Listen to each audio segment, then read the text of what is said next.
Today on Six Sister Stuff, I'm sharing with you 10 3-ingredient desserts.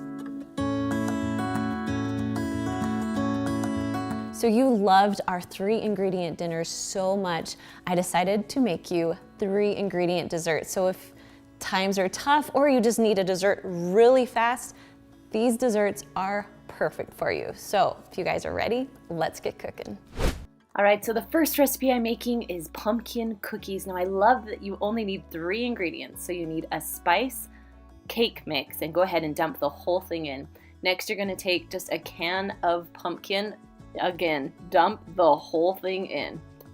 Then just go ahead and mix it all together. Now it might take a minute or two for it to combine, but keep at it, it will mix. Then you're just gonna add 2 cups of your favorite chocolate chips. I love milk chocolate chips, but you can use dark chocolate chips too. Then just mix that until it is well combined. Now to make these cookies, I love using cookie scoops or even an ice cream scoop. It makes it so much easier, and they all are the same size. Now here's my secret. I usually put aside a few chocolate chips so I can put them on top so you can get the perfect cookie every time. All right, you're gonna bake them at 350 degrees for about 8 to 10 minutes whenever they are cooked on the bottom, and yeah, they're still a little soft. The next one is my skinny banana cookies. I love making these if I'm looking for a little bit healthier of a treat. So I have 2 bananas here that I'm just smashing with a fork.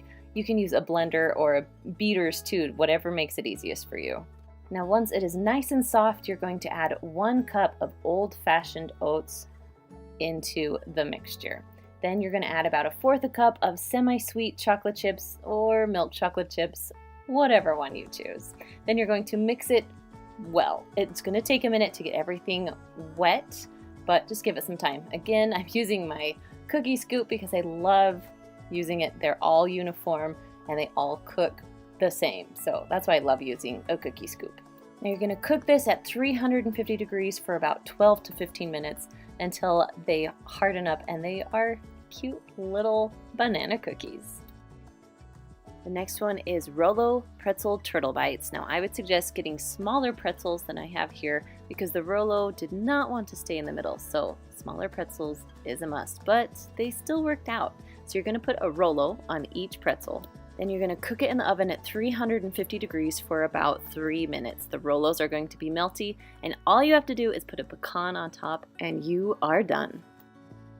Next up is 3-ingredient Reese's fudge. Now, it really is 3 ingredients, and you guys, it is one of my favorites.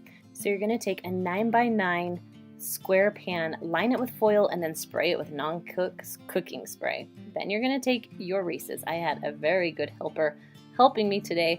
We're going to do 16 on the bottom of the pan. Next, you're going to take 3 cups of chocolate chips and then just dump them into a microwave-safe bowl. Now you could do this on the stove top also, but I love using the microwave. Then you're going to take 1 can of sweetened condensed milk and just pour it in over your chocolate chips. Then I like to microwave in 30-second increments and then stir in between each 30 seconds. Then stick it right back in the microwave. Now once everything is melted, it's starting to get a little bit thick. This is how we like it. So now it's time to put it onto your Reese's. We're making the rest of the fudge. Go ahead and pour it on very gently. The Reese's might come up a little bit as you're spreading, so just try and hold them down as you spread.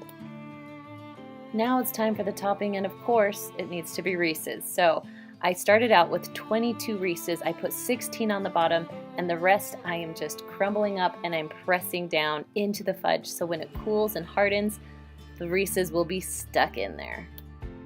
Now I let this sit in the fridge for about 1.5 hours, and it is hardened and ready to go. So I carefully pull away my foil, and then you can cut right into it. Now I love this fudge because you don't need a candy thermometer, and it actually keeps its shape pretty well. I also love that you can see the Reese's on the bottom and on the top. Now whenever I make this fudge, it is gone instantly.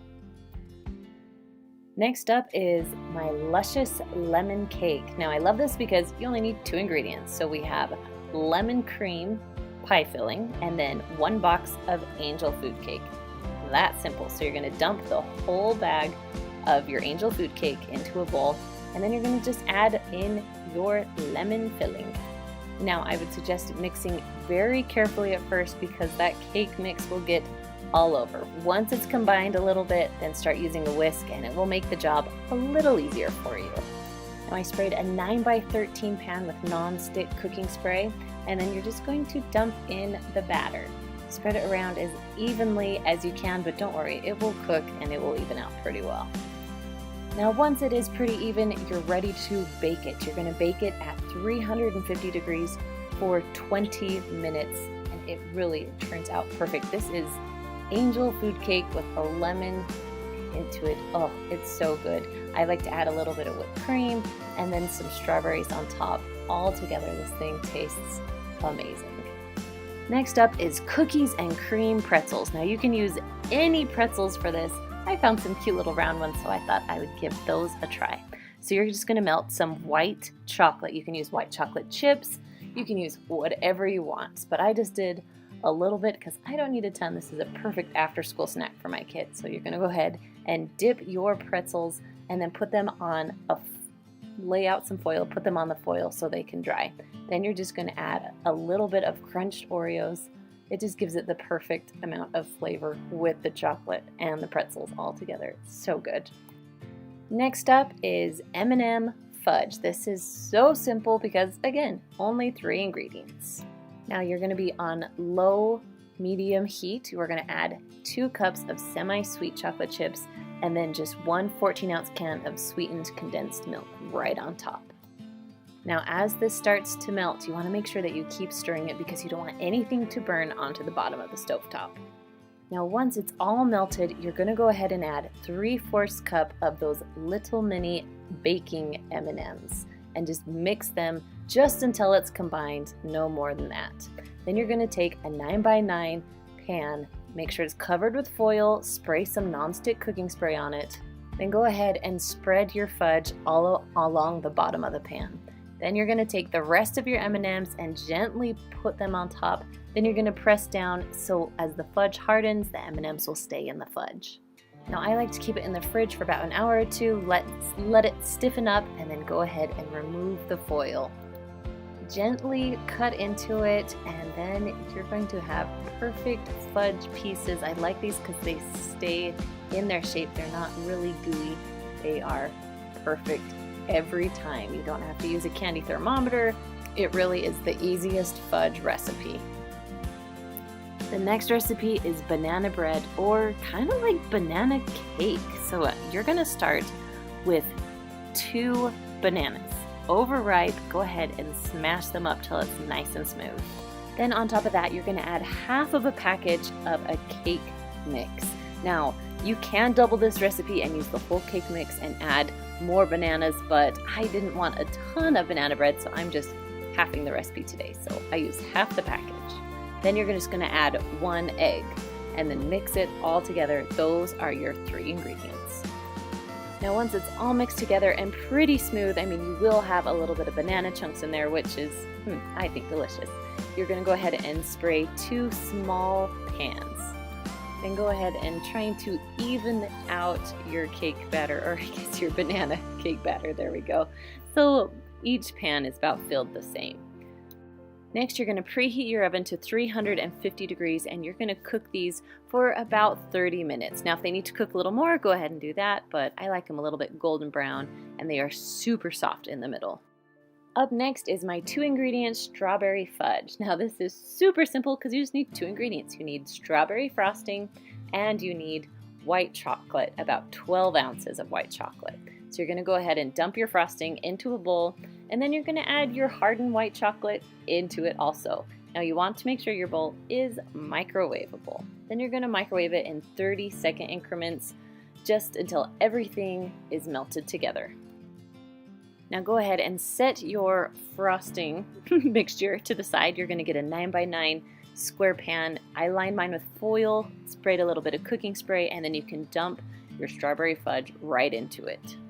Now it went pretty flat on its own. Now I'm going to add just a little bit of sprinkles because, you know, I have lots of little girls and they love the sprinkles. So we're going to add a little bit of red sprinkles on top just to give it a little extra. Now I stuck mine in the fridge for about an hour until it was nice and hardened. Then you can pull it out, pull off the foil, and it's time to cut. Now I know what you're thinking. It's a little odd that it's just 2 ingredients, but I'm telling you, it is my kids' favorite kind of fudge. Now of course I need an Instant Pot recipe in here, so I'm going to make dulce de leche or homemade caramel. So we're going to start out with a 14-ounce can of sweetened condensed milk. Now I'm actually going to cook it inside of this can, so we have to take the wrapper off. Now once the wrapper is off, this is the most important part. Take the lid off. You will have an explosion or something horrible, so make sure the lid is off. Now to make it a little bit easier, you want to put something down below, so whether it's foil or a trivet, something so it's just not right sitting on the bottom. Then you're going to cover your can with aluminum foil. Now make sure it is sealed tight as you can get it.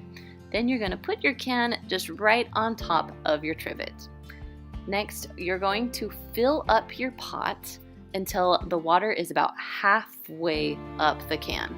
Now, although it's hard to tell here, the water is filling up, and when I'm done filling it up, it's halfway up the can. So now you're going to put the lid on, make sure that it's really tight and sealed correctly, and you're going to turn the knob to sealing. Now, depending on which kind of Instant Pot you have, this Instant Pot has a pressure cook button, or if you have a different one, it could have a manual button, but we're going high pressure all the way up to 40 minutes. When the 40 minutes is up, go ahead and turn the knob for a quick release, and then take the lid off when all the pressure has released. Now you're going to want some sort of oven mitt to pull out your can. You can use your trivet, but for me it was easier just to use my oven mitt and pull it right out. Now for my favorite part, it's time to take the foil off of the can.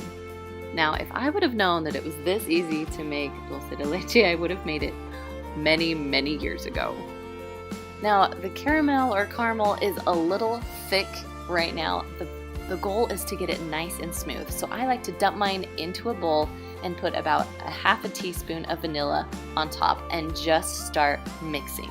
Now keep mixing because it will get smooth and it will start to set up. As soon as it sets up, you can serve it with apples. I like to serve it with a little bit of sea salt on top. Now I just had a recipe a few weeks ago where I made some caramel poke cake. That would be delicious on this poke cake. Now, if you love these desserts, you're gonna love our 3-ingredient dinners. You can find that right up there. And I will see you guys next time. See ya.